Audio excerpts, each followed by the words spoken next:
Kita mulai aja ya. Baik, kita mulai aja.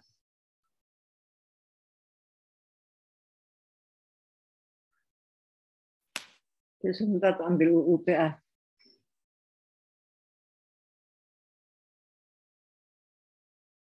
Ya.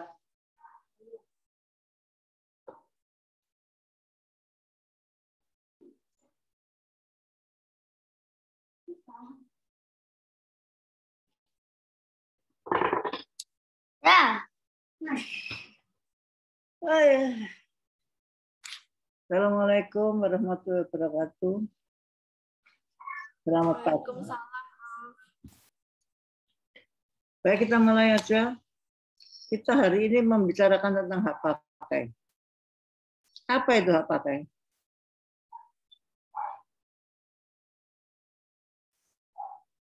Apa? Hak pakai adalah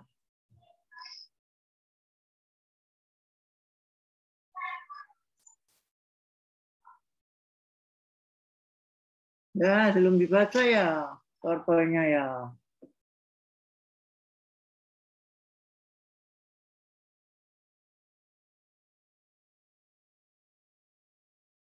Apa?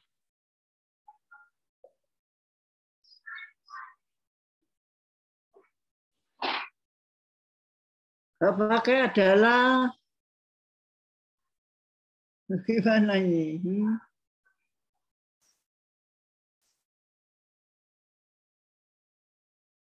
Tidak ada yang tahu?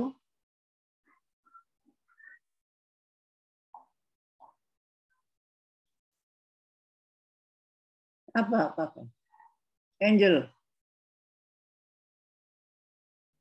Hak pakai adalah hak untuk menggunakan dan atau memungut hasil dari tanah yang dikuasai langsung oleh negara atau tanah milik orang lain yang memberi wewenang dan kewajiban yang ditentukan oleh keputusan pemberiannya oleh kewajiban yang ditentukan dalam keputusan atau dalam perjanjian dengan pemilik tanahnya yang bukan merupakan perjanjian sewa-menyewa atau perjanjian pengelolaan tanah.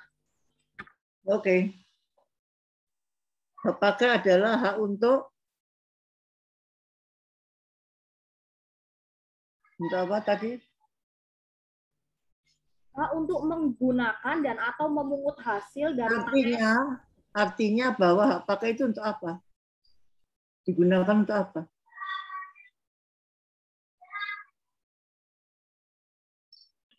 Bangunan, bro.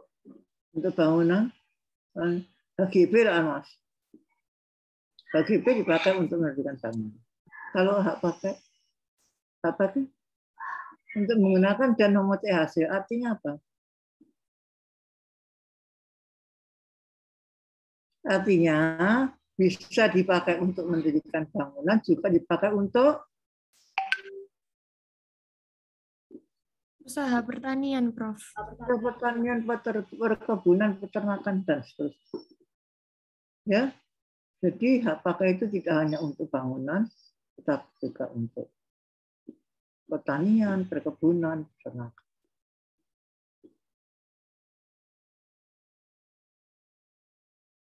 Kemudian diatur di pasal 16 ayat 1 huruf K. Huruf G. Kemudian pasal 41 sampai 43 UU PA.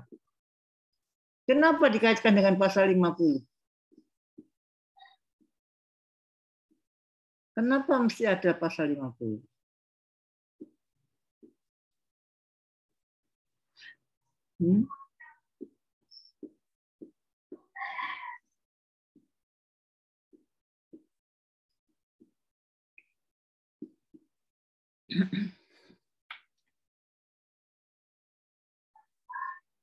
Kenapa? Kok mesti ada pasal 50? Karena pasal 50 intinya apa, Mbak? Mbak Hisbah. Pasal 50 itu sebagai ininya, Prof, apa? Peraturan pelaksana, peraturan lebih lanjutnya. Bahwa ketentuan-ketentuan hak pakai itu lanjut akan dilakukan oleh peraturan pemerintah. Peraturan pemerintah yang mengatur apa?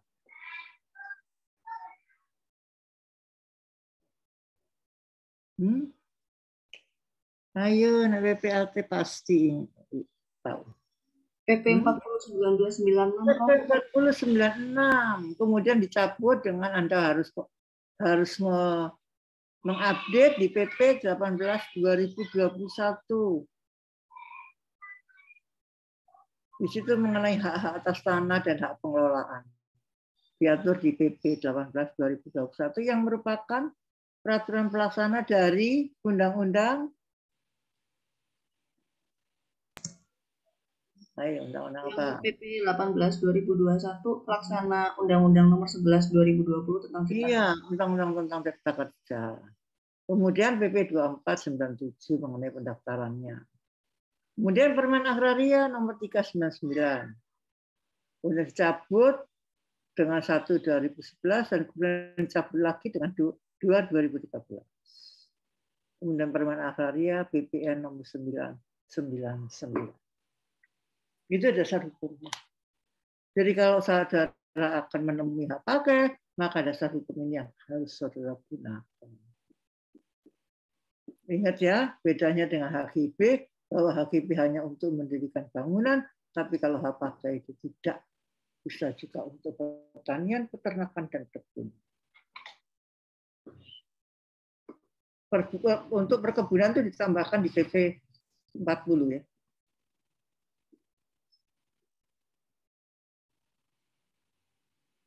Lanjut Pak Umar.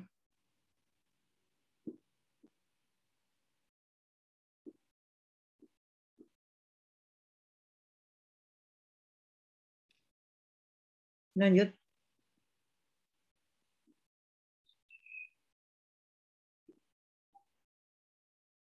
Ini. Nah nih, jenis hak pakai adalah hak pakai dengan jangka waktu dan hak pakai selama dipergunakan.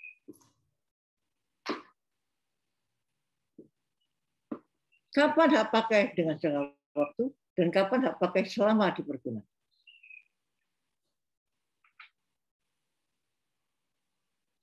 Berapa tahun jangka waktu hak pakai?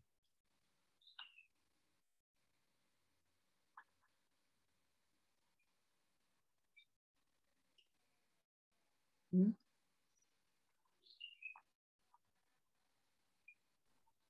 20 tahun, Prof. 20 tahun. 25, Prof. Panjang 20 tahun, diperbarui 25. Itu hak pakai, Mas ya. Jangan lupa.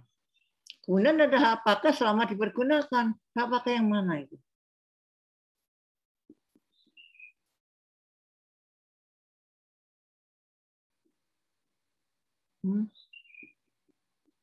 Ayo bedanya nomor 1 dan nomor 2 apa? Hak pakai dengan jangka waktu dan hak pakai selama dipergunakan.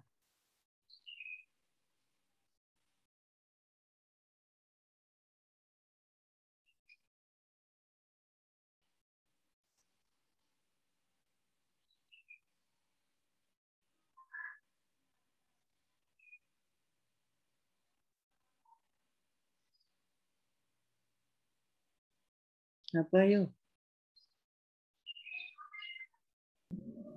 Prof, izin coba menjawab. Ya, Jadi nama. platnya, Prof. Nama. Platnya, Prof. Platnya. Ya, silakan. Hak pakai selama dipergunakan itu, jadi hak pakainya itu diberikan ke si subjek hukum dengan tidak ditentukan selama tanahnya dipergunakan untuk keperluan tertentu. Ya. Terus yang jangka waktu? Kalau yang jangka waktu itu, jadi hak pakainya diberikan ke subjek hukum. Ya, subjek hukumnya siapa? Orang, perorangan. Terus? Kalau yang pakai jangka waktu itu, yang jangka waktunya hak pakainya 20 tahun itu. Yang 25 tahun, Mbak. Iya, yang 25 tahun itu, Prof. Terus? Apa itu? Hak pakai apa?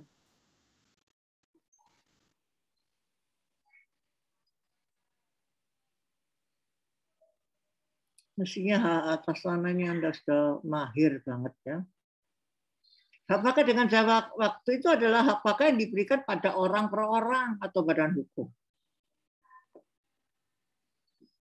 Ada jangka waktunya 25, 20, 25. Berarti hak pakai itu sifatnya privat. Sedangkan hak pakai selama dipergunakan adalah hak pakai yang sifatnya publik. Saudara ingat waktu saya menjelaskan tentang hak pengelolaan, maka hak atas tanah yang diberikan kepada instansi pemerintah atau dan lain-lain subjek hak HPL, selama dipergunakan untuk kepentingan dinasnya, maka tidak berjangka waktu. Jadi selama digunakan.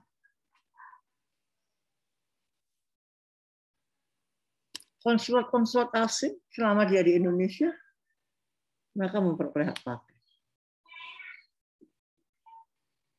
Oleh karena itu ada dua sifat hak pakai itu. Bisa hak pakai yang sifatnya privat, yang dimiliki orang dengan jangka waktu. Orang atau badan hukum. Saudara kembali melihat apa saja subjek hak pakai. Tapi hak pakai selama dipergunakan adalah hasil konversi apa? Pada saat saya menjelaskan tentang HPL kan ada konversi itu yang dipakai untuk kepentingan dinas, dikonversi jadi hak pakai.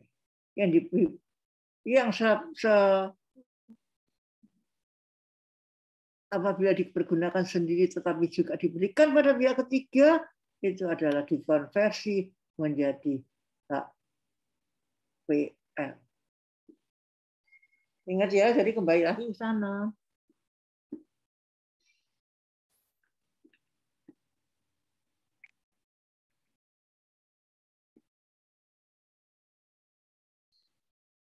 Nanti saudara lihat ya, jenis-jenis hak pakai dalam PP 18/2021, Anda harus tahu itu perkembangannya seperti apa. Ini loh, subjek hak pakai dalam jangka waktu. Warga negara Indonesia, badan hukum mendirikan menurut hukum Indonesia dan berkedudukan di Indonesia. Bisa memperoleh hak pakai.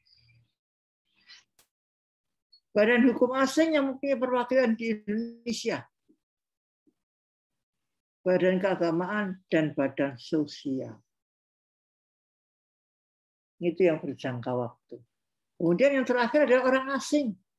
Orang asing dapat memperoleh hak pakai. Lebih lanjut diatur di mana orang asing ini?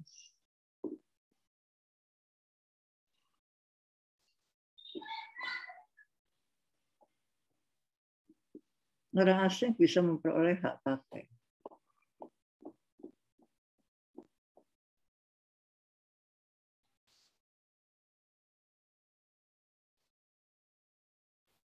Diatur lebih lanjut di hijau.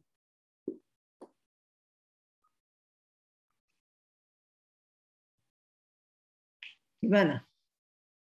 Di PP 41. Siapa orang asing yang bisa memperoleh hak pakai di Indonesia? Nanti di rumah saudara baca PP 41 karena sudah pernah saya jelaskan.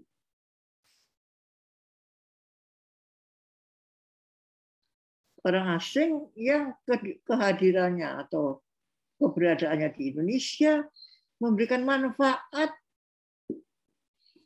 bagi Indonesia.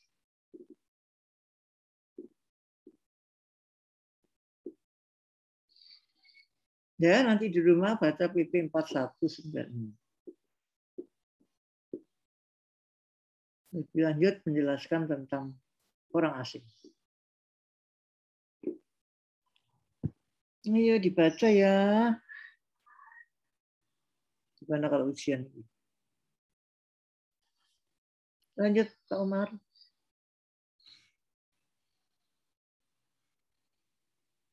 Ini subjek hak pakai selama dipergunakan.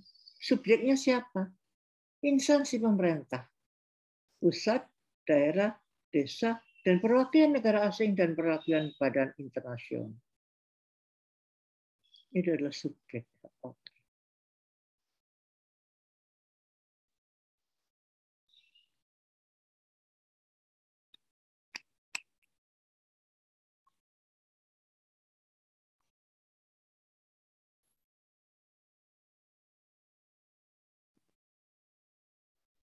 Nah, sekarang saudara lihat, hak pakai dapat berasal dari tanah negara, tanah milik, dan tanah HPA. Hak pakai selama dipergunakan terjadinya dari tanah negara dan tanah HPA.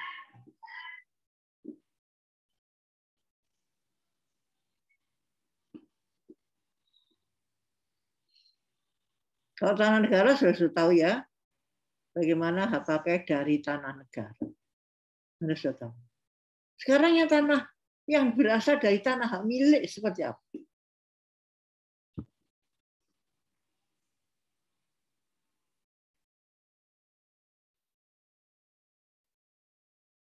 Mestinya saya tidak ngajar lagi, mestinya saudara yang presentasi. Tapi saya masih harus presentasi. Ngajar. Gimana? Bedanya apa? Tanah hak pakai yang berasal dari tanah hak milik. Kalau tanah negara, saya yakin Anda sudah tahu.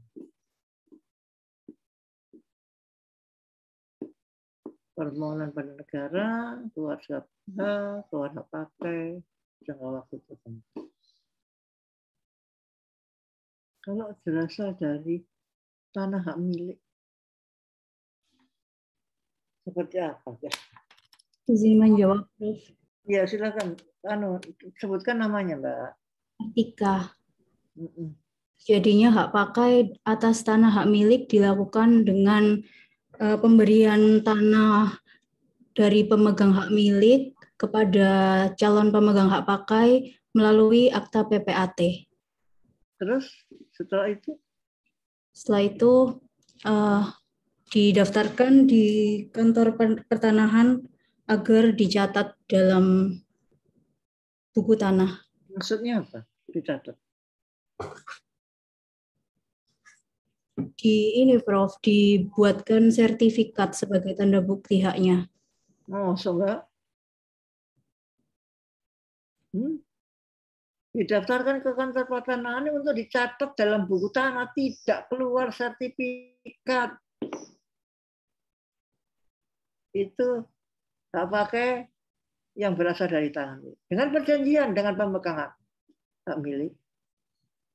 Untuk berapa waktu lamanya tergantung dari perjanjian yang dibuat antara pemilik dengan calon pemegang hak pakai. Kewajiban PPAT mendaftarkan, tapi tidak keluar sertifikat, hanya cukup dicatat dalam buku tanah.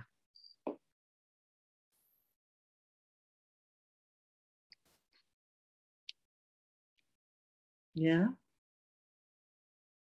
Kalau pakai atas negara, saudara sudah tahu.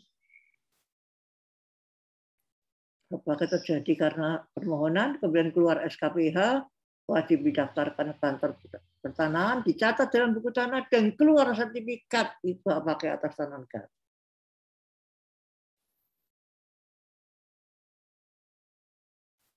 Jadi Anda harus tahu hak pakai atas tanah negara dan hak pakai atas tanah milik. Hak pakai terjadi karena pemberian dengan akte PPAT. Daftarkan, dicatat, sudah selesai. Tidak keluar sertifikat. Bedanya dengan hak pakai atas tanah pengelolaan, gimana? Melalui apa?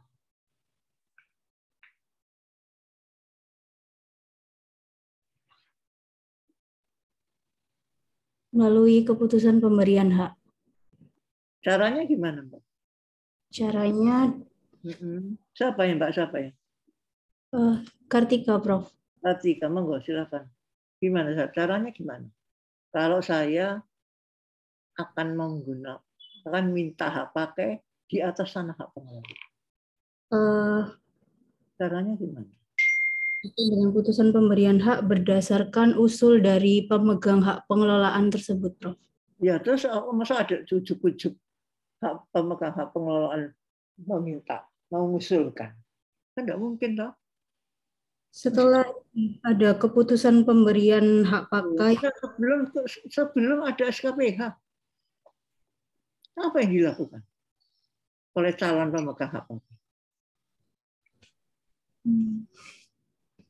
Apa ya? Ayo pada saat saya ngajar hak pengelolaan tuh, aduh, sampai itu untuk barang, gimana ya? Ini sebetulnya saya cuma ngetes apakah yang saya sampaikan pada saudara itu sampai atau tidak. Gimana?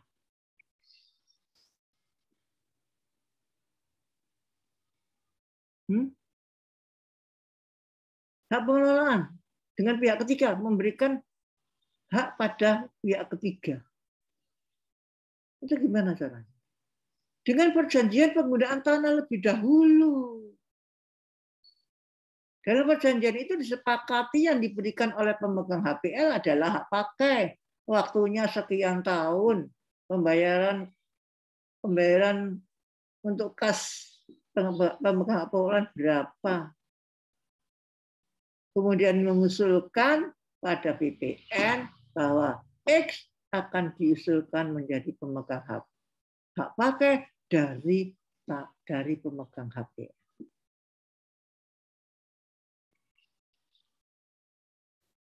Hak pakainya datang dari BPN, kantor pertanahan, dengan membayar sejumlah uang tertentu pada BPN. Ini sama, setelah diusulkan, keluar SKPH, didaftar, dan dicatat dalam buku tanah. Keluarlah sertifikat. Oleh karena itu, instansi pemerintah dan subjek-subjek hak pakai yang lain itu mempunyai sertifikat atas hak pakainya. Berjangka waktu tertentu sesuai dengan perjanjian yang dibuat. Ya, jadi kedua-duanya hak pakai atas tanah negara dan atas hak pengelolaan itu dua-duanya keluar sertifikat. Karena dengan keluar sertifikat itu hak pakai atas tanah pengelolaan punya kewenangan pemegang hak pakai.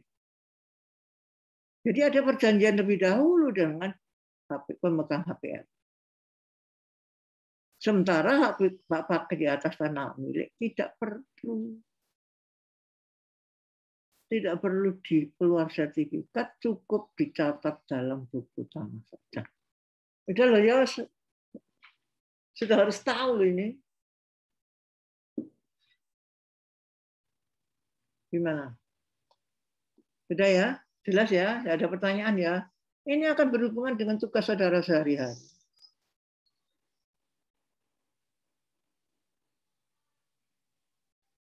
Ini apa yang dilakukan PPAT? Ketika ada klien datang, kemudian kepingin hak pakai di atas tanah hak milik. Anda harus tahu posisi saudara sebagai PPAT. Apa saja yang harus Anda lakukan. Jelas ya? Sudah cukup ya? Lanjut, Pak Umar.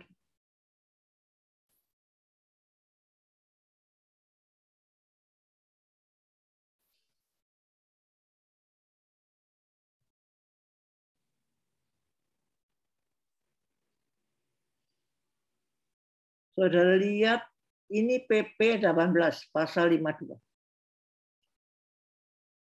Saudara bandingkan dengan hak pakai pada PP 40.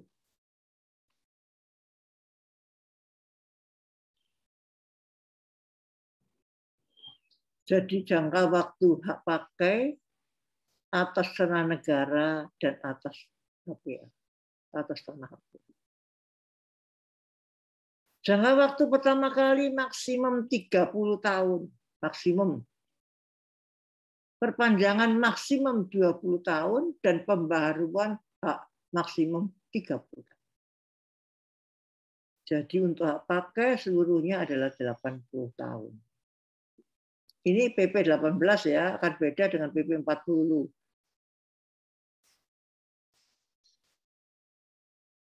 Kemudian hak pakai selama dipergunakan diberikan untuk waktu yang tidak ditentukan selama dipergunakan dan dimanfaatkan. Itu yang tidak berjangka waktu. Hak pakai dengan jangka waktu di atas tanah hak milik diberikan untuk jangka waktu paling lama 30 tahun dan dapat diperbarui dengan akte pemberian hak pakai di atas tanah milik. Apa yang aneh di sini? Hak pakai dengan jangka waktu di atas tanah hak milik diberikan untuk jangka waktu 30 tahun. Apa yang aneh?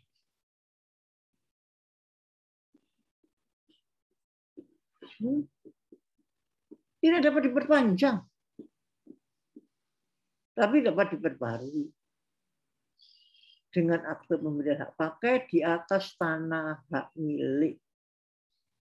Waktunya sama 30 tahun. Ya, jadi untuk hak pakai dengan jangka waktu tertentu di atas tanah hak milik itu hanya bisa diperbarui, tidak diperpanjang.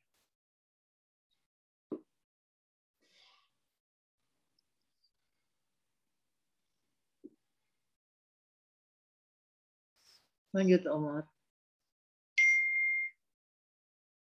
Mari dibaca loh ya PP-nya. Sekarang pembebanannya. Hak pakai dengan jaminan jangka waktu dapat dijadikan jaminan utang dengan hak tanggungan. Bedanya, ini hak pakai privat dan hak pakai publik tidak dapat dijaminkan. Hak pakai selama digunakan tidak dapat dijadikan jaminan utang dengan dibebani hak tanggungan. Tidak dapat beralih, dialihkan kepada pihak lain atau diubah haknya. Itu hak pakai selama jangka waktu tertentu. Hak pakai selama dipergunakan.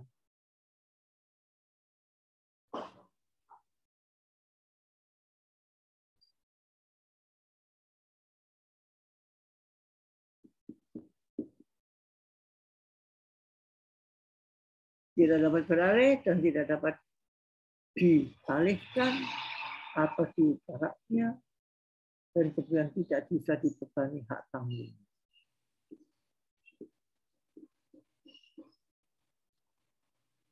Undang-Undang Nomor 496. Hak pakai atas negara yang menurut ketentuannya wajib didaftar dan menurut sifatnya dapat dipindah-tangankan dapat dijadikan jaminan dengan dibebani hak tanggungan. Tentunya ini hak pakai yang sifatnya privat.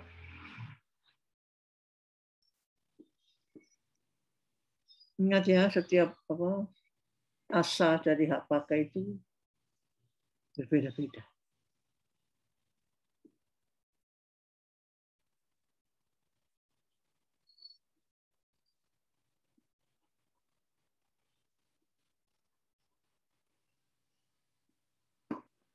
Kalau hak pakai dengan jangka waktu pasti dapat beralih dan dialihkan, dilepaskan kepada pihak lain atau diubah. Kira-kira hak pakai diubah jadi hak apa ya? Perubahan hak maksudnya apa?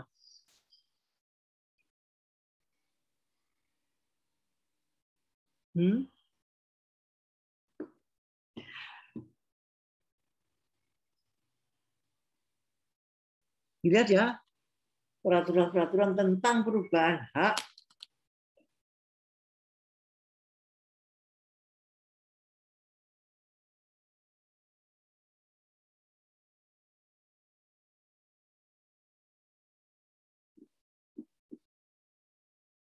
ya, hak pakai dengan jangka waktu itu dapat beralih. Mengapa? Karena sifatnya privat.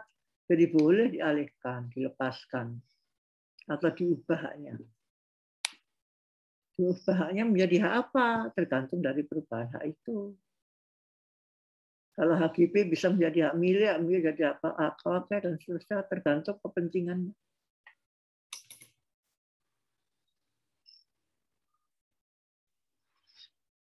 Hak pakai selama dipergunakan tidak dapat dialihkan, tidak dapat beralih kepada pihak lain atau diubahnya. Peralihan wajib didaftarkan ke kantor pertanahan kabupaten kota untuk dicatat dalam buku tanah dan diubah nama pemegang haknya.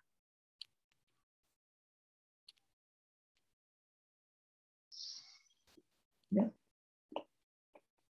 Itu yang bersifat privat.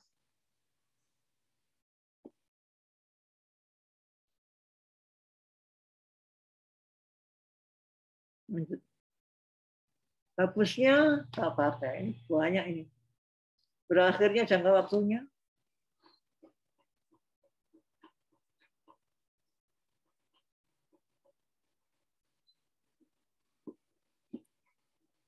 Kapan hak pakai akan diperpanjang? Kalau sudah berakhir, kemudian akan diperpanjang. Kapan perpanjangannya dilakukan? Kapan? Kapan, Mbak?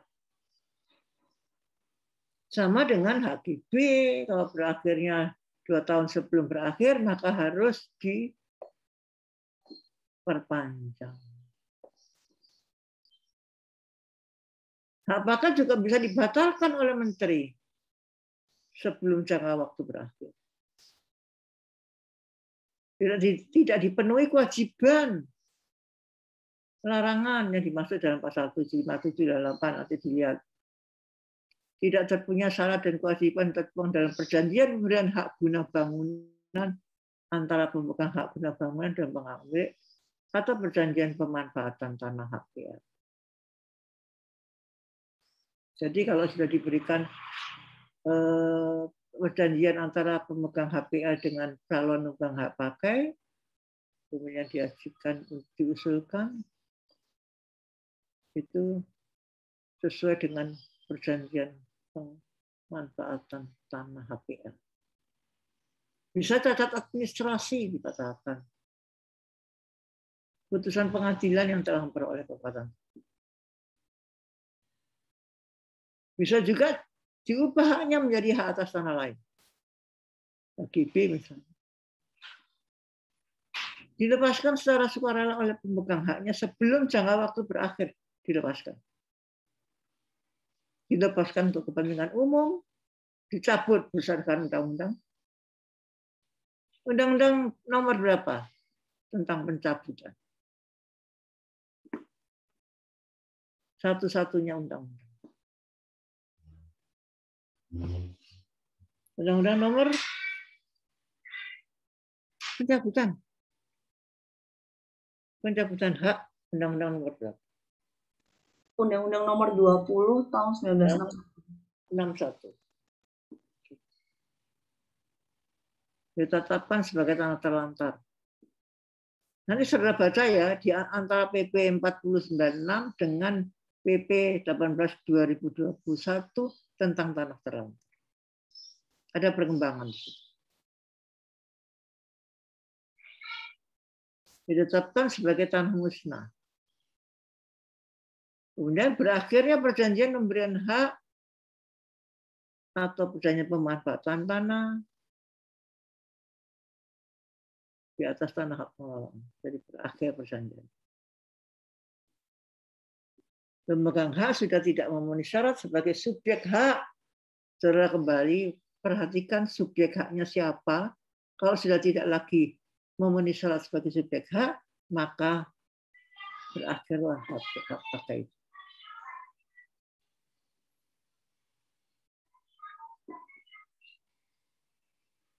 Lanjut. Masih ada Pak Umar? Tidak ada kan?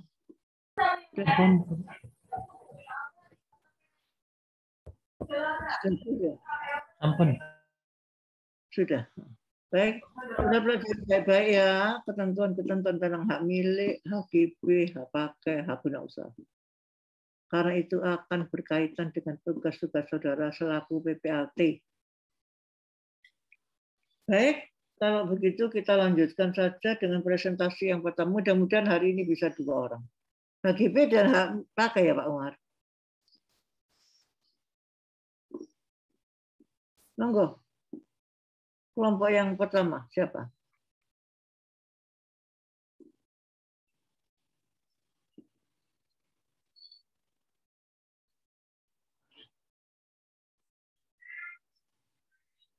Kasus. Assalamualaikum warahmatullahi wabarakatuh. Selamat pagi, Prof. Sri, Pak Umar, dan teman-teman sekalian. Kami dari kelompok 7 akan mempresentasikan hasil kerja kelompok kami, yaitu legal opinion dari kasus sertifikat hak pakai nomor 00031 garing Desa Bengkel dan sertifikat hak pakai nomor 00034 garing Desa Bengkel. Desa Bengkel itu nama desa ya? Iya, Prof. Silakan. Berikut anggota kelompok kami, yaitu terdiri dari Jordan Alexander, saya sendiri Nabila Pangesti, kemudian Kartika Justina, dan Zelvi Gafar.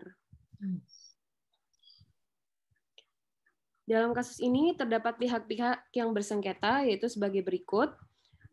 Yang pertama, Erlina Susanti Ersan, sarjana hukum, selaku penggugat. Kemudian yang kedua, dari selaku tergugat, yaitu Kepala Kantor Pertanahan Kabupaten Lombok Barat, dan selaku tergugat 2 intervensi, yaitu pemerintah Kabupaten Lombok Barat. Adapun objek sengketa dalam kasus ini yaitu sertifikat hak pakai nomor 00031 garing Desa Bengkel dan sertifikat hak pakai nomor 00034 garing Desa Bengkel.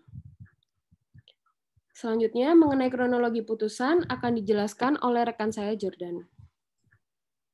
Adapun putusan yang kami ambil, yaitu pada tingkat pertama, putusan nomor 32 garing G garing 2020 garing Pengadilan Tata Usaha Negara Mataram. Yang Sebentar Mas ya, sebentar ya. Supaya semua tahu, sebelum kronologi putusan, mestinya Anda ceritakan sedikit tentang kasus. Seperti apa? Ya, adapun kasus posisi dari kasus ini yaitu bermula pada tahun 2005, dilangsungkannya jual beli antara Nur Tarbit selaku pemilik dan pemegang sertifikat sementara hak milik nomor 360 terletak di Desa Bengkel dengan Erlina Susanti Ersan yang dilakukan di hadapan notaris lalu di bawah SH termuat dalam akta perjanjian pengikatan jual beli nomor 1 tertanggal 2 Februari 2005 yang kemudian Erlina Susanti Ersan diberikan surat kuasa untuk melangsungkan untuk membuatkan akte jual beli pada PPAT untuk peralihan haknya. Kemudian pada tahun 2008, tepatnya pada tanggal 18 Desember, terhadap sertifikat sementara hak milik nomor 36 ini dilakukan tukar guling oleh Nur Tarbit dengan pemerintahan Kabupaten Lombok Barat. Sebagaimana hal ini termuat dalam keputusan Bupati Lombok Barat nomor 332 garing 25 garing UM garing 2008 yang mana terhadap tanah ini diberikan kewenangan penggarapannya kepada Dusun Bengkel Selatan. Namun terhadap tukar guling ini tidak pernah tanpa sepengetahuan dari Erlina Susanti Ersan. Selanjutnya pada tahun 2018 pemerintahan Kabupaten Lombok Barat memberikan kuasa kepada H. Joko Wiratno untuk mengajukan permohonan penerbitan sertifikat hak pakai terhadap sertifikat sementara hak milik nomor 360 terletak di Desa Bengkel pada Badan Pertanahan Lombok Barat. Permohonan ini diajukan atas dasar surat pernyataan penguasaan fisik nomor 30 garing 407C garing BPKAD garing 9 garing 18 tertanggal 26 September 2018 dan surat pernyataan penguasaan fisik nomor 3 garing Bengkel garing PTSL garing 2018 tertanggal 12 September 2018, yang mana kemudian oleh BPN Lombok Barat akhirnya diterbitkan sertifikat hak pakai nomor 00031 garing Desa Bengkel pada tanggal 18 September 2018 dan sertifikat hak pakai nomor 00034 garing Desa Bengkel tertanggal 12 November 2018. Namun atas hal ini juga tidak pernah diketahui secara pasti oleh Erina Susanti. Kemudian pada tahun 2019, oleh karena ada kabar bahwa telah terbitnya sertifikat hak pakai di atas tanahnya, Erina Susanti mencari kepastian kepada Badan Pertanahan Lombok Barat dengan mengajukan permohonan informasi dan klarifikasi nomor 1 garing ILFL garing 3 garing 2019 yang mana ditanggapi oleh BPN Lombok Barat bahwa memang benar telah diterbitkannya 2 sertifikat di atas tanah sertifikat sementara hak milik nomor 360 tersebut. Oleh karena hal tersebut, pada tanggal 29 April 2020, Erina Susanti Ersan mengajukan keberatan kepada BPN Lombok Barat karena terhadap tanah miliknya telah diterbitkannya sertifikat hak pakai, yaitu sertifikat nomor 00031 garing Desa Bengkel dan sertifikat hak pakai nomor 00034 garing Desa Bengkel, sebagaimana termuat dalam surat keberatan nomor 1 garing ILFL garing 4 garing 2020. Namun keberatan ini tidak pernah ditanggapi baik oleh Badan Pertanahan Nasional Lombok Barat. Sehingga pada tanggal 10 Juni 2020, Erina Susanti Ersan mengajukan gugatan pada Pengadilan Tata Usaha Negara Mataram. Selanjutnya adapun putusan yang kami angkat yaitu pada tingkat pertama putusan nomor 23 garing G garing 2020 garing PT-UN Mataram. Dan kemudian pada tingkat banding yaitu putusan nomor 14 garing B garing 2021 garing Pengadilan Tinggi Tata Usaha Negara Surabaya. Untuk selanjutnya akan dijelaskan oleh Tan Said. Isu hukum pertama yang diangkat oleh kelompok kami yaitu mengenai tata cara dalam penerbitan sertifikat hak pakai. Sertifikat hak pakai diberikan melalui keputusan menteri atau pejabat yang berwenang.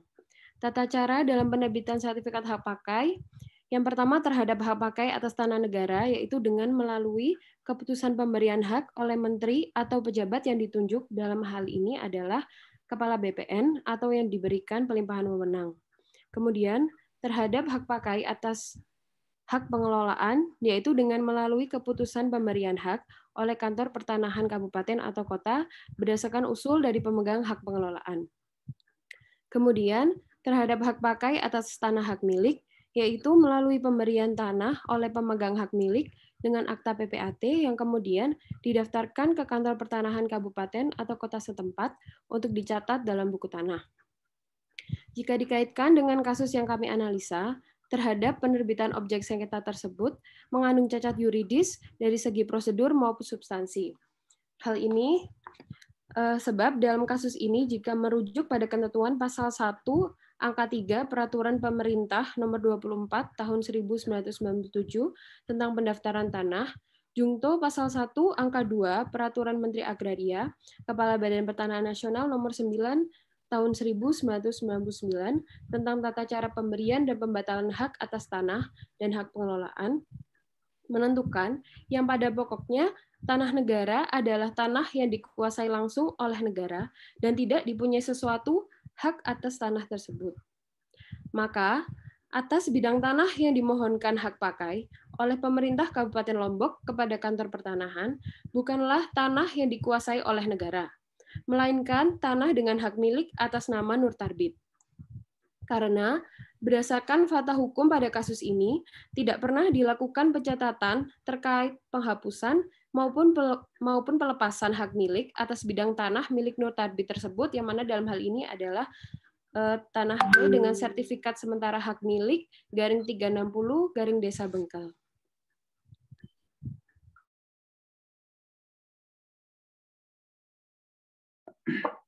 Selanjutnya, isu hukum yang kedua terkait dengan kewenangan Badan Pertanahan Nasional dalam penerbitan sertifikat. BPN berwenang untuk menerbitkan sertifikat selama itu telah didaftarkan kepemilikannya.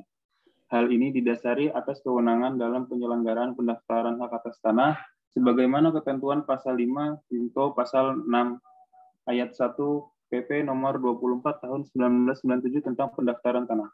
Bahwa kewenangan pendaftaran tanah diberikan dan diselenggarakan oleh BPN yang telah pelaksanaannya dilakukan oleh Kepala Kantor Pertanahan Kabupaten atau Kota.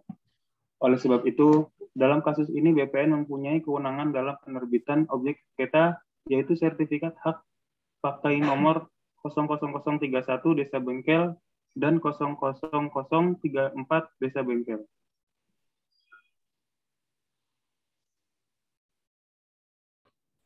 Untuk isu hukum selanjutnya adalah penerbitan sertifikat hak pakai berdasarkan surat pernyataan penguasaan tanah. Di dalam pasal 24 ayat 2 PP 24 tahun 97 disebutkan bahwa pembuktian hak dapat dilakukan berdasarkan kenyataan penguasaan fisik bidang tanah yang bersangkutan selama 20 tahun atau lebih secara berturut-turut. Dalam kasus ini, tergugat intervensi 2, yakni adalah Pemkab Lombok Barat mendalilkan dalam permohonannya didalilkan penguasaan secara fisik. Namun penguasaan secara fisik yang dilakukan oleh pemerintah Kabupaten Lombok Barat tidak memenuhi pasal 2 ayat 2 PP 24 tahun 97 karena penguasaan fisik tersebut baru terjadi selama 12 tahun. Selain itu, penguasaan fisik yang didalilkan harus memenuhi kriteria-kriteria dilakukan dengan itikat baik, terbuka, serta dalam penguasaannya, baik sebelum penguasaan maupun selama pengumuman tidak dipermasalahkan oleh masyarakat hukum adat atau masyarakat. Dalam kasus ini tidak memenuhi unsur ini karena terjadi intervensi yang dilakukan oleh Erlina Susanti Ersan selaku pemilik tanah yang mendalilkan bahwa dia adalah pemilik yang sah atas tanah tersebut. Sehingga dalil penguasaan fisik yang dinyatakan oleh Pemkab Lombok Barat tidak dapat dibenarkan berdasarkan PP 24 tahun 97. Alasan yang kedua adalah terhadap objek sengketa tersebut belum pernah dilakukan pembebasan menjadi tanah negara, sehingga tidak dapat diajukan permohonan hak pakai atas dasar penguasaan fisik karena tanah tersebut statusnya masih berstatus hak milik atas nama Nur Tarbit. Poin yang ketiga adalah harusnya permohonan hak pakai atas tanah hak milik tersebut haruslah mendapat persetujuan tertulis juga dari pemegang hak atas tanah, yang dalam hal ini adalah Erlina Susanti Ersan selaku pemilik yang sah atas tanah tersebut. Selanjutnya, kesimpulan dan saran. Kesimpulan dari kami, yang pertama terhadap penerbitan objek sengketa tersebut mengandung cacat yuridis dari segi prosedur maupun substansi. Yang kedua, dalam kasus ini BPN punya kewenangan dalam menerbitkan objek sengketa, yakni sertifikat hak pakai nomor 00031 Desa Bengkel dan 00034 Desa Bengkel.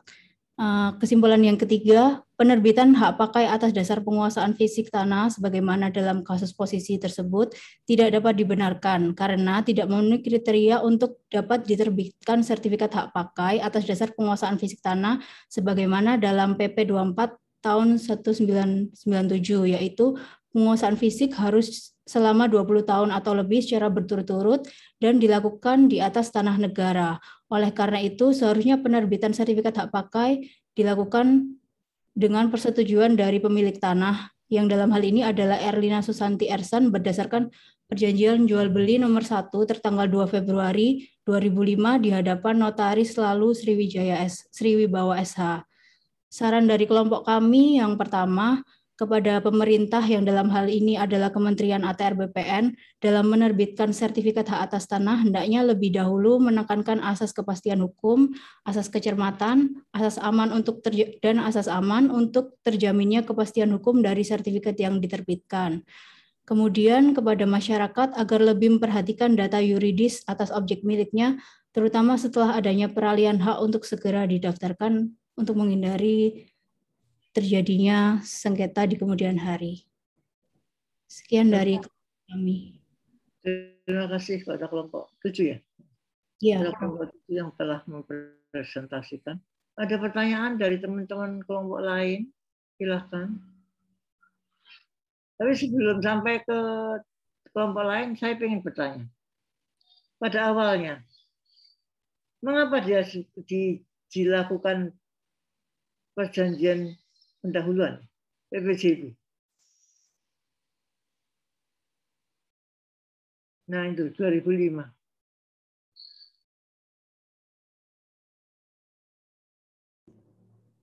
Perjanjian jual beli. Perjanjian jual beli apa perjanjian? Pada awalnya antara Nur Tarbit dengan Erlina ini mereka melangsungkan pengikatan jual beli, bukan jual beli yang sebagaimana diatur PPAT, Prof. Memang mereka melangsungkan pengikatan jual beli dengan tambahan bahwa Nur Tarbit itu memberikan kuasa kepada Erlina untuk membuatkan akte PPAT dengan surat kuasa nomor 2 itu tadi, Prof. Tapi pembuatan akte PPAT ini tidak pernah dilakukan oleh Erlina. Itu kesalahannya dia, Prof. Makanya bisa jadinya dilakukan tukar guling antara Nur Tarbit dengan pemerintahan Kabupaten Lombok Barat. Gitu, Prof. Sebentar, pertanyaan saya adalah mengapa PPJB itu dilakukan? Ada beberapa hal yang memungkinkan PPJB dilakukan. Apa? Faktor apa yang menyebabkan PPJB dibuat? Dibuat oleh siapa PPJB? Pengikatan jual beli. Oleh notaris, Prof. Oleh notaris. Baik. Kenapa kok ada alasan apa kok PPJB ini bisa dibuat? Dalam putusannya tidak pernah dijelaskan, Prof.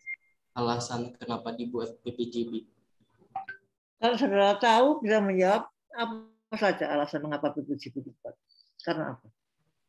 Kalau menurut saya mungkin karena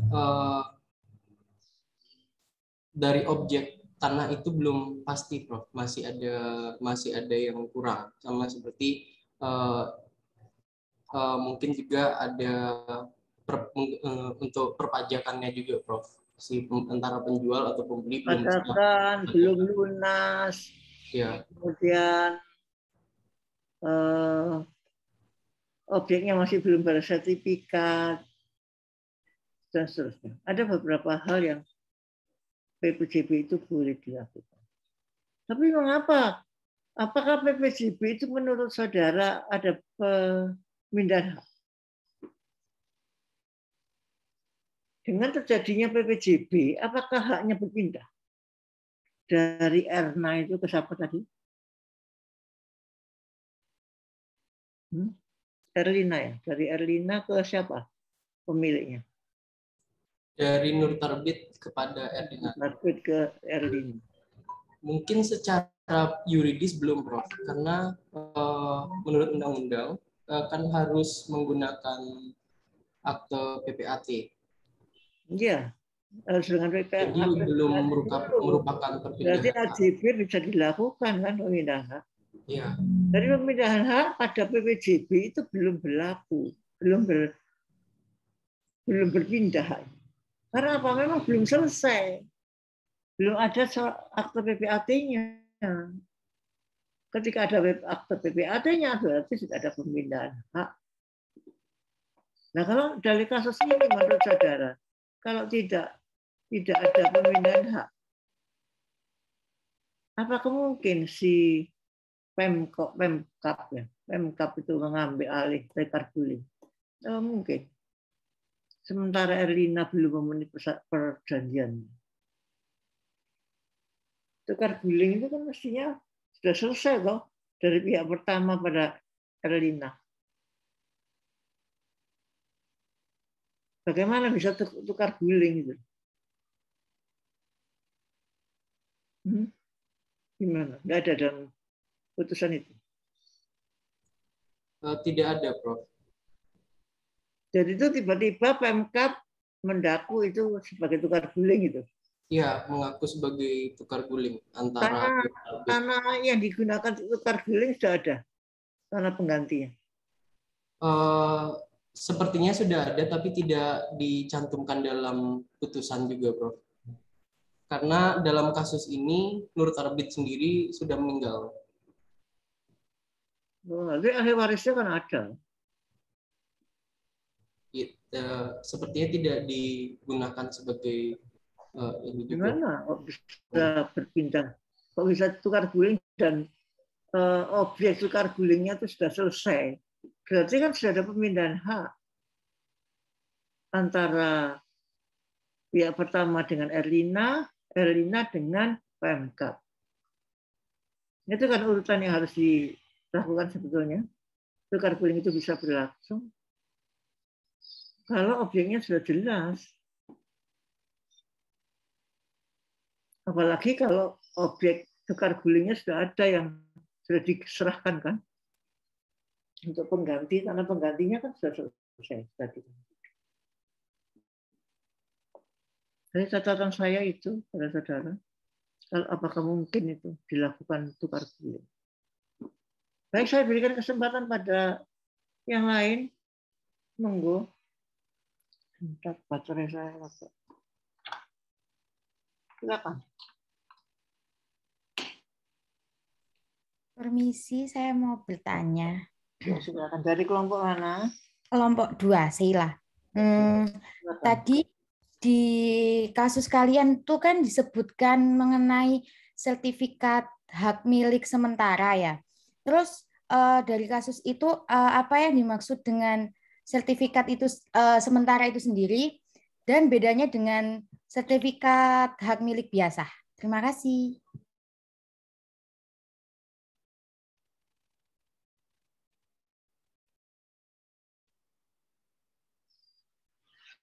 Silakan anggota kelompok yang lain menjawab, monggo.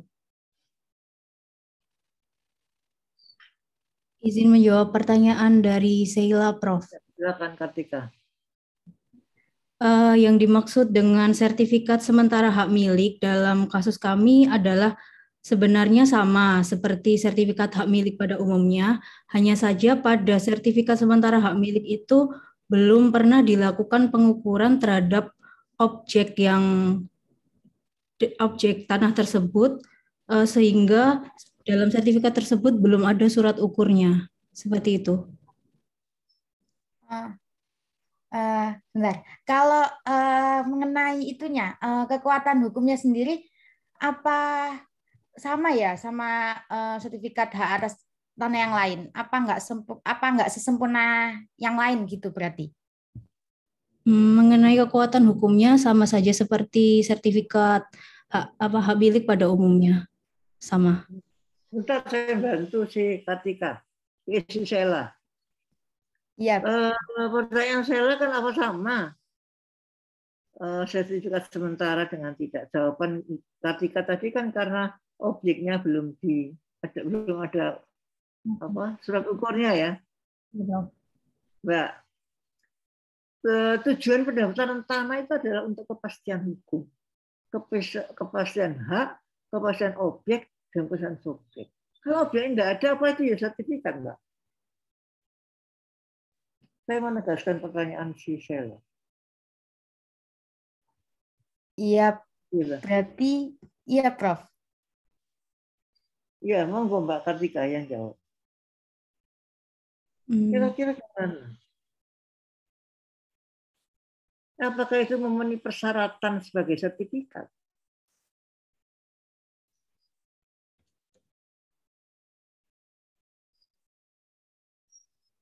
Ayo teman kelompoknya Nabila. Jangan bakar kita sendirian. Ayo, silakan.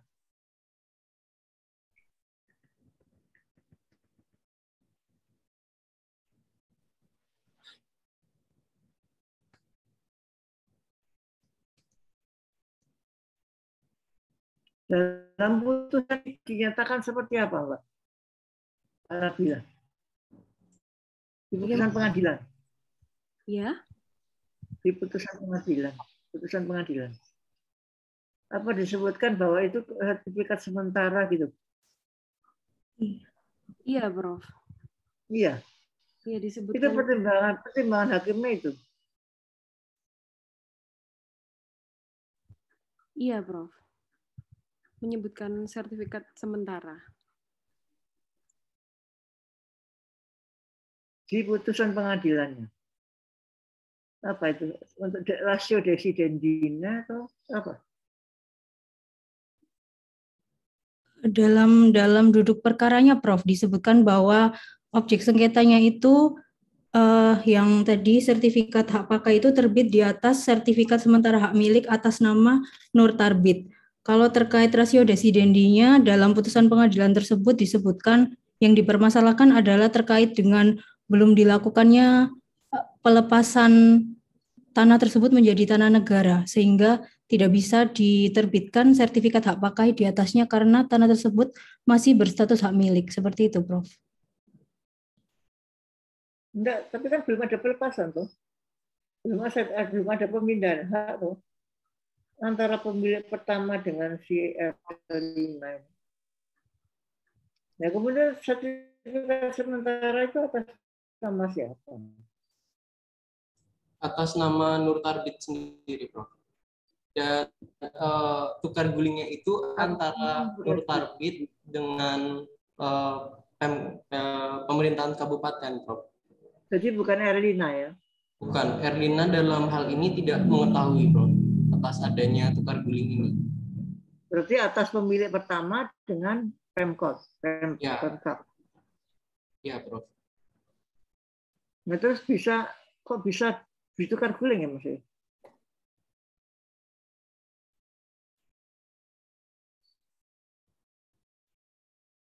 Tahunnya Erlina sudah selesai semua.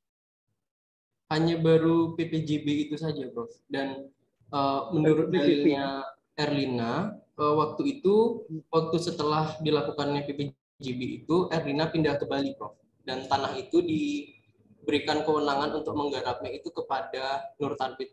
Gitu. Oh, jadi tanah itu dititipkan kepada Nur Tarbit untuk digarap, gitu, Prof. Jadi secara fisik memang pemilik pertama yang menguasai. Ya, secara fisik emang digarap oleh Nur Tarbit pada waktu itu. Tapi kalau ada PPJB-nya berapa tahun? 12 tahun. Iya, Prof. Dari 2005. Ya, itu jadi alasan apa? Analisis saudara ya. Mengapa itu dari PPJB kan tidak terus kemudian balik ke pemilik pertama, kemudian pemilik pertama dengan mengadakan perjanjian dengan Pemkab, gitu ya. Itu yang alasannya. Nanti cari rasio desidendi hakim. Baik, saudara saya sudah tidak ada lagi. Saya persilakan yang lain. Satu orang lagi dari kelompok lain. Monggo. Saya izin bertanya, Prof. Dari kelompok? Iya, saya dari kelompok 4 hak guna usaha. Ya, silakan. Ya, saya mau tanya, tadi kan atas dasar untuk untuk jadinya hak pakai itu tadi berdasarkan penguasaan fisik selama 20 tahun ya kalau yang di PP-nya itu tadi. Tapi kenyataannya kan nggak sampai 20 tahun. Cuman 12 tahun. Kalau misal penguasaan fisiknya tadi sudah sesuai dengan peraturan perundang-undangan, apakah hak pakai tersebut dapat terbit? Seperti itu. Terima kasih. Silakan. Coba jawab.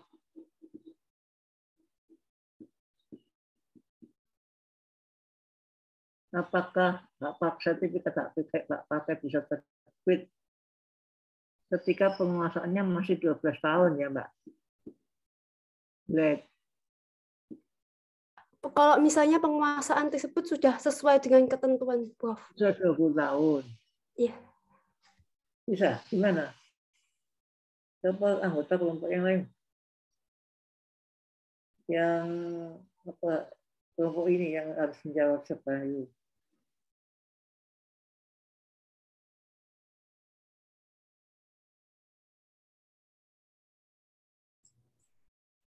Setelah 20 tahun, apakah bisa terbit sertifikat?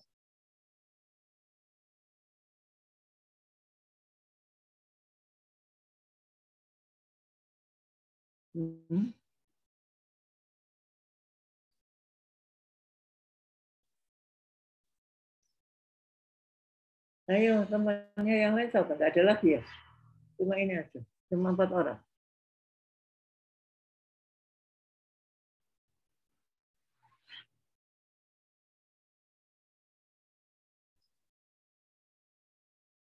Apa tidak ada syarat lain, cuma 20 tahun?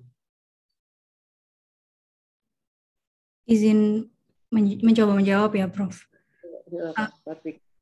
Bisa, namun syarat untuk penerbitan sertifikat atas dasar penguasaan fisik itu tidak hanya syarat 20 tahun sebagaimana dalam PP tersebut, namun juga harus memenuhi unsur-unsur atau syarat sebagai berikut, diantaranya dilakukan dengan itikat baik dan terbuka, serta diperkuat oleh kesaksian orang yang dapat dipercaya.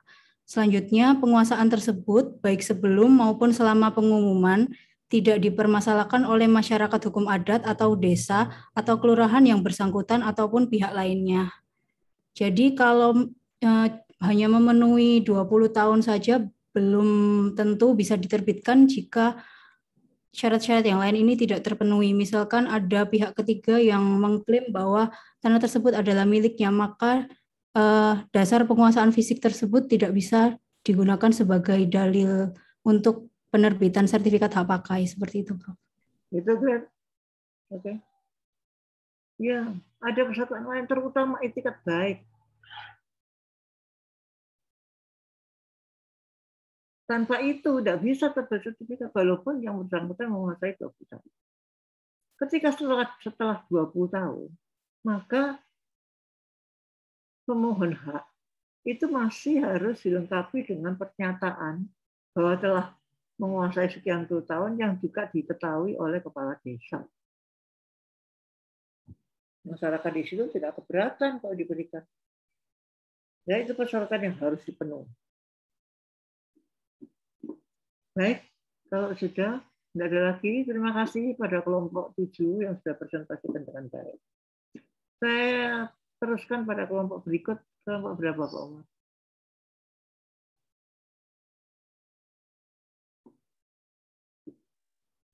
Kelompok berapa gilirannya?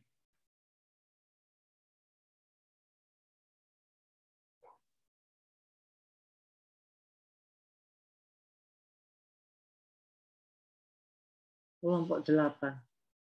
Tunggu, silakan. Dedi, Tonsa, Rio, Harun, silakan. Siapa yang mau meresentasikan? Assalamualaikum warahmatullahi wabarakatuh. Selamat pagi, Prof. Sri Hayati dan Pak Umar dan teman-teman sekalian. Pada hari ini, kami kelompok 8 yang beranggotakan Didi Stansyah, Rio Nugroho Fahmi, Sarah Hasnanda Putri, dan saya sendiri, Areta Edginapta Maharani, akan mempresentasikan legal opinion hak pakai putusan nomor 170 garis miring G garis miring tahun 2020 PT-UN Surabaya.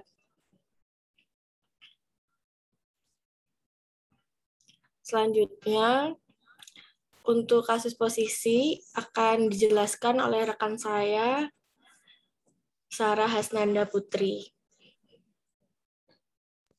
Ya,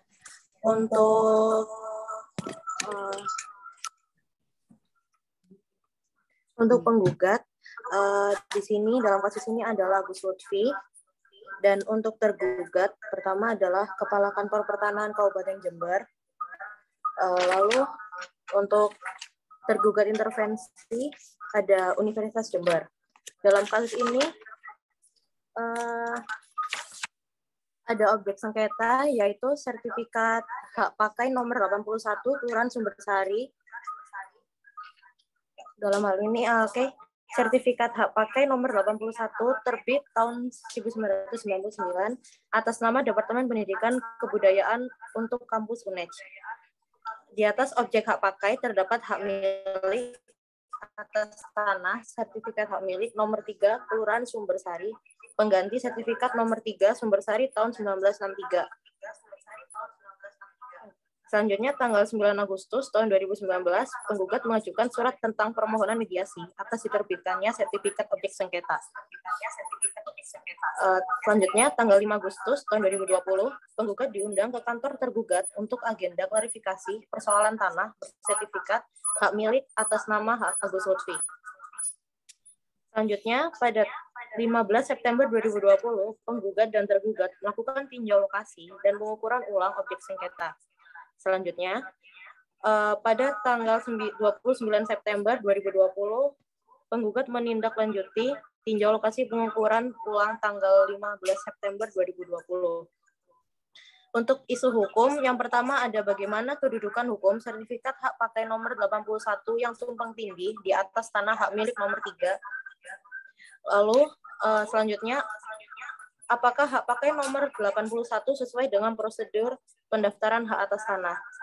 Untuk selanjutnya, ada rekan saya, Bang Dedi, silakan. Terima kasih. Saya melanjutkan. Jadi sebelumnya saya akan menjelaskan terkait analisis hukum pertama. Jadi di analisis hukum pertama ini ada 3 poin yang saya ambil, yaitu tentang yang pertama pembuktian terlebih dahulu. Nah, jika melihat tadi bahwa tujuan dari pendaftaran tanah itu sendiri kan adalah untuk mencari kepastian hukum. Nah, tanah sengketa yang berawal dari tanah bekas hiasan petok C 1403 persil nomor 11 kelas D 3 dimiliki oleh Muslim dan Khadijah, dan yang kemudian dijual atau dialihkan kepada Pak Ping An berdasarkan jual beli nomor 1963 tanggal 6 Mei 1963 dan diterbitkannya sertifikat pada tanggal 15 bulan November 1963 hingga pada peralihan terakhir yaitu pada Agus Lutfi pada tahun 2018 dengan akta jual beli nomor 976/2016 tanggal 30 Desember 2016 dan diterbitkan pada tanggal 21 Februari 2018. Sedangkan hak pakai sendiri diperoleh status hak atas tanah berupa hak pakai pada tanah bekas hak milik nomor 181, nomor 79, 4255 dan hak yasan yang telah dikuasai langsung oleh negara, dan sertifikat hak pakai atas nama pemohon yang diuraikan dalam peta surat ukur tanggal 20 bulan Maret 1999 nomor 39 garing Sumbersari garing 1999. Terus poin yang kedua, jadi perolehan hak pakai ini tidak didasarkan oleh peralihan hak atas tanah. Jadi dari surat ukur itu terdapat hak milik di atas hak pakai di atas tanah hak milik. Jadi tidak ada proses peralihan tanah. Terus yang ketiga yaitu asas good government. Jadi yang pertama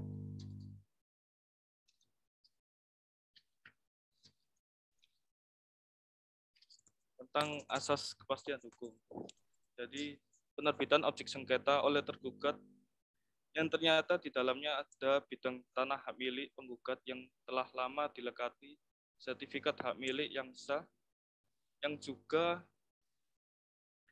diterbitkan yaitu sertifikat hak milik nomor 3 Kelurahan Sumbersari atas nama pemegang hak Agus Lutfi. Oleh karenanya telah menimbulkan ketidakpastian hukum bagi penggugat terhadap tanah yang memang menjadi hak miliknya. Lalu yang kedua, asas bertindak cermat. Bahwa penerbitan objek sengketa oleh tergugat yang di dalamnya ada bidang tanah hak milik. penggugat yang telah lama dilekati bukti kepemilikan hak yang sah, yaitu sertifikat hak milik nomor 3 Kelurahan Sumbersari. Pembuktian bahwa tergugat telah bertindak cermat dalam menerbitkan objek sengketa. Poin yang ketiga, asas keadilan dan kewajaran, yaitu bahwa penerbitan objek sengketa oleh tergugat di dalamnya ada bidang tanah hak milik penggugat yang telah lama dilekati bukti kepemilikan yang sah, yaitu sertifikat hak milik nomor 3 Kelurahan Sumbersari. Adalah keputusan tergugat yang tidak adil dan atau tidak wajar karena kepentingan hukum dan hak penggugat atas tanah hak miliknya yang telah lama dimiliki oleh penggugat ternyata telah dikebiri dengan perlakuan tidak adil dan tidak wajar sebab oleh tergugat dimasukkan dan diterbitkan menjadi bagian tanah dari tanda bukti kepemilikan hak yang baru yaitu objek sengketa. Selanjutnya akan disampaikan oleh Saudara Rio. Terima kasih. Ya, terima kasih Saudara Dedi karena telah memberi waktunya. Jadi di sini saya akan membahas analisis yang kedua. Jadi seperti yang dijelaskan tadi, melalui isu hukum yang kedua, kami membahas tentang apakah hak pakai nomor 81 itu sudah sesuai nggak sih dengan prosedur pendaftaran hak atas tanah. Jadi di sini mungkin poin-poinnya, kami menaruh poin di slide tidak terlalu banyak, tapi saya akan menjelaskan lebih rinci. Oke. Jadi seperti kita ketahui dalam sistem negara Indonesia itu sendiri, prosedur pendaftaran itu sudah diatur dalam PP nomor 24 tahun 1997 tentang pendaftaran tanah. Jadi seperti yang dijelaskan juga pada pasal 1 ayat 1 PP nomor 24 tahun 1997, yang dimaksud dengan pendaftaran tanah adalah rangkaian kegiatan yang dilakukan oleh pemerintah secara terus-menerus, berkesinambungan dan teratur, meliputi pengumpulan, pengolahan, pembukuan, dan penyajian serta pemeliharaan data fisik dan data yuridis dalam bentuk peta dan daftar. Jadi mengenai bidang-bidang tanah dan satuan-satuan rumah susun termasuk pemberian surat tanda bukti haknya bagi bidang-bidang tanah yang sudah ada haknya dan hak milik atas satuan rumah susun serta hak tertentu yang membebaninya. Jadi pendaftaran tanah itu sendiri juga memiliki suatu tujuan. Jadi tertera jelas pada pasal 3 dan 4 PP nomor 24 tahun 1997. Yang diantaranya adalah, jadi dalam pasal 3 itu pendaftaran tanah itu bertujuan diantaranya untuk memberikan kepastian hukum dan perlindungan kepada pemegang hak atas suatu bidang tanah, satuan rumah susun, dan hak-hak lain yang terdaftar agar dengan mudah dapat membuktikan dirinya sebagai pemegang hak yang bersangkutan. Lalu ada untuk menyediakan informasi kepada pihak-pihak yang berkepentingan termasuk pemerintah agar dengan mudah dapat memperoleh data yang diperlukan dalam mengadakan perbuatan hukum mengenai bidang-bidang tanah dan satuan-satuan rumah susun yang sudah terdaftar. Lalu ada untuk terselenggaranya tertib administrasi pertanahan. Nah, itu tadi penjelasan dari pasal 3-nya. Lalu dari pasal 4-nya, yang pertama ada untuk memberikan kepastian dan perlindungan hukum sebagaimana yang dimaksud dalam pasal 3 huruf A kepada pemegang hak yang bersangkutan diberikan hak atas tanah. Lalu di ayat 2-nya ada melaksanakan fungsi informasi sebagaimana yang dimaksud dalam pasal 3 huruf B, data fisik dan data yuridis dari bidang tanah dan satuan rumah susun yang sudah terdaftar terbuka untuk umum. Lalu yang ada 3 ada untuk mencapai tertib administrasi sebagaimana dimaksud dalam pasal 3 huruf C, setiap bidang tanah dan satuan rumah susun termasuk peralihan, pembebanan, dan hapusnya hak atas bidang tanah dan hak milik atas satuan rumah susun wajib didaftar. Jadi dalam pendaftaran tanah tentu kita harus memiliki suatu objeknya. Jadi hal tersebut telah tertuang nih pada pasal 9 ayat 1 huruf A, di mana objek pendaftaran tanah itu meliputi bidang-bidang tanah yang dipunyai dengan hak milik, hak guna usaha, hak guna bangunan, dan hak pakai. Jadi sesuai pada putusan nomor 17/G/2020/PTUN Surabaya nomor 81 yang sesuai dijelaskan di analisis kita tadi, Majelis Hakim ini menguraikan fakta-fakta hukum yang sebagai berikut nih. Jadi bahwa yang pertama, Departemen Pendidikan dan Kebudayaan Universitas Jember ini yang bermohon penerbitan sertifikat hak pakai ya adalah departemen sebagaimana ketentuan pasal 39 huruf C. Lalu yang kedua, ada pemberian hak pakai yang diterbitkan oleh pejabat yang berwenang nih. Nah, jadi dalam hal ini yang pejabat berwenang ini adalah BPN Jatim. Terus itu ada tanah yang diberikan dengan hak pakai ini merupakan tanah negara nih, dan tanah bekas hak milik sebagaimana disebutkan pada surat pemberian hak pakai oleh K. Kanwil BPN Jatim sebagaimana konsideran nomor 1 dan 2. Lalu bahwa berdasarkan pemberian hak pakai tersebut, tergugat menerbitkan nih sertifikat hak pakai objek sengketanya. Jadi menurut kami ini hak pakai nomor 81 itu udah sesuai nih dengan prosedur pendaftaran hak atas tanahnya. Karena juga sesuai dengan PP nomor 40 tahun 1996 tentang hak guna usaha, hak guna bangunan, dan hak atas tanah di pasal 41 huruf A yang berbunyi, tanah yang dapat diberikan dengan hak pakai adalah tanah negara. Dan juga ada di pasal 42 ayat 1 berbunyi bahwa hak pakai atas tanah negara diberikan dengan keputusan pemberian hak oleh menteri atau pejabat yang ditunjuk. Jadi dari penjelasan yang sebelumnya tadi itu udah tertuang nih dari penjelasan yang ruang lingkup kami bahas ini tadi. Jadi itu dari analisis kedua. Berikutnya akan dijelaskan oleh rekan saya mengenai kesimpulan dan sarannya. Saya berterima kasih atas waktunya. Ya, terima kasih. Saudara kelompok. Kesimpulan dalam hal kedudukan hukum sertifikat hak pakai nomor 81 terdapat tumpang tindih di atas tanah hak milik nomor 3, yaitu dalam fakta hukum yang terdapat pada putusan nomor 170 /G tahun 2020 PT-UN Surabaya, yaitu sertifikat hak milik SHM nomor 3 Kelurahan Sumbersari milik Agus Lutfi sebagai penggugat adalah pengganti sertifikat nomor 3 Sumbersari yang diterbitkan pada tahun 1963, sedangkan surat ukur tertanggal 24 Juli 2001 dengan nomor 265 Sumbersari tahun 2001 dibuat berdasarkan gambar situasi, yaitu pada tanggal 1 bulan Februari 1989 nomor 499 karena pergantian sertifikat. Sertifikat hak pakai nomor 81 Kelurahan Sumbersari atas nama Departemen Pendidikan dan Kebudayaan Republik Indonesia diterbitkan pada tanggal 21 Juni 1999. Maka sudah jelas bahwa sertifikat hak milik SHM nomor 3 Kelurahan Sumbersari milik Agus Lutfi terbit lebih dahulu daripada sertifikat hak pakai nomor 81. Selanjutnya untuk saran dalam hal ini, bagi Kantor Badan Pertanahan Nasional Kabupaten Jember harus lebih teliti dan berhati-hati untuk melakukan tugasnya dalam mengelola dan menyimpan data. Kedepannya diharapkan untuk pihak Badan Pertanahan Nasional agar lebih menekankan asas kepastian hukum, asas kecermatan, dan asas aman untuk terjaminnya kepastian hukum dari sertifikat yang diterbitkan agar tidak terjadi tumpang tindih hak. Serta selanjutnya untuk Badan Pertanahan Nasional Kabupaten Jember akan menerapkan asas keterbukaan sesuai pasal 2 huruf E Undang-Undang Nomor 40 Tahun 2012 tentang pengadaan tanah bagi pembangunan untuk kepentingan umum, yaitu bahwa masyarakat harus memperoleh akses informasi tentang pengadaan tanah untuk kepentingan umum sebelum menerbitkan sertifikat hak pakai agar tidak terjadi tumpang tindih hak atas tanah.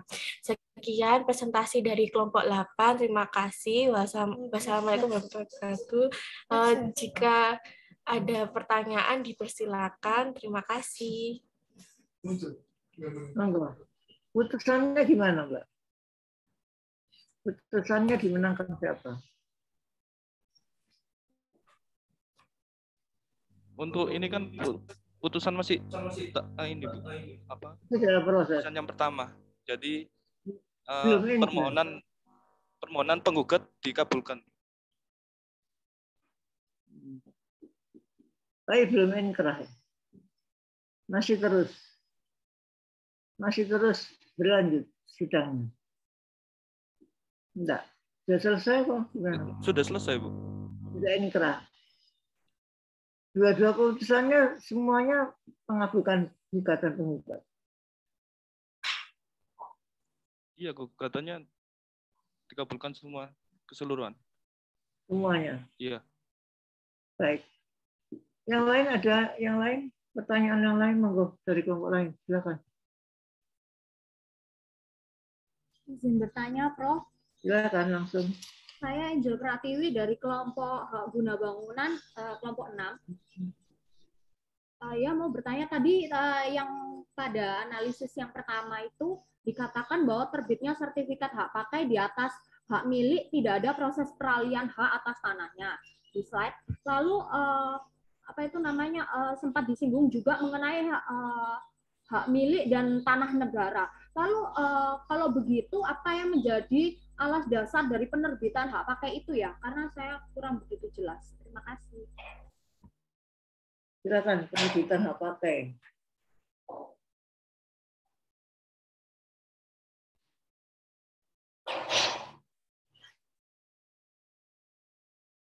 Atau ada yang mau bertanya lagi? Saya tampung dulu pertanyaannya Angel. Silakan yang lain, pertanyaan lain supaya teman-temannya menyiapkan jawaban. Monggo.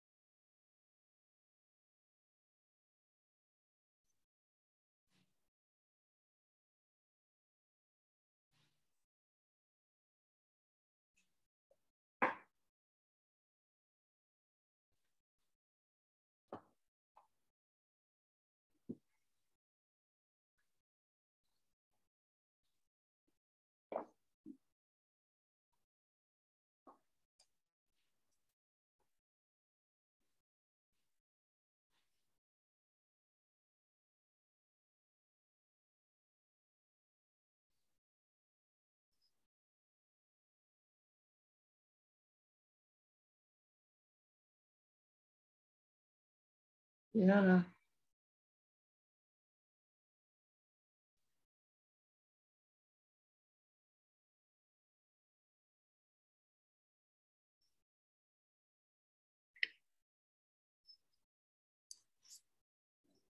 Permisi, saya mau tanya untuk kelompok. Saya Dewi Naungan dari kelompok 6 HJP. Mau tanya di kelompok hak pakai.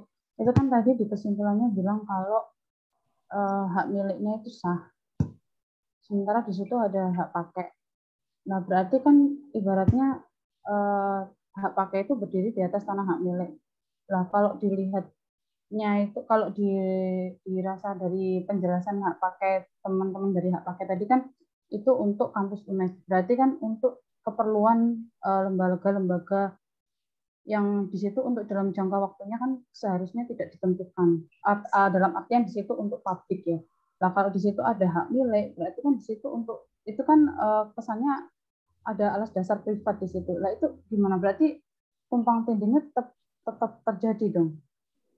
Atau kalau misalnya memang itu dipakai untuk lembaga yang jangka waktu tidak ditentukan dalam artian publik kan, sementara dalam posisi hak milik itu ada jangka waktu paling lama 25 tahun dan di PP terbarunya 30 tahun kan, berarti di situ ada hal yang perlu diperhitungkan atau perlu dikaji ulang. Terima kasih. Silakan.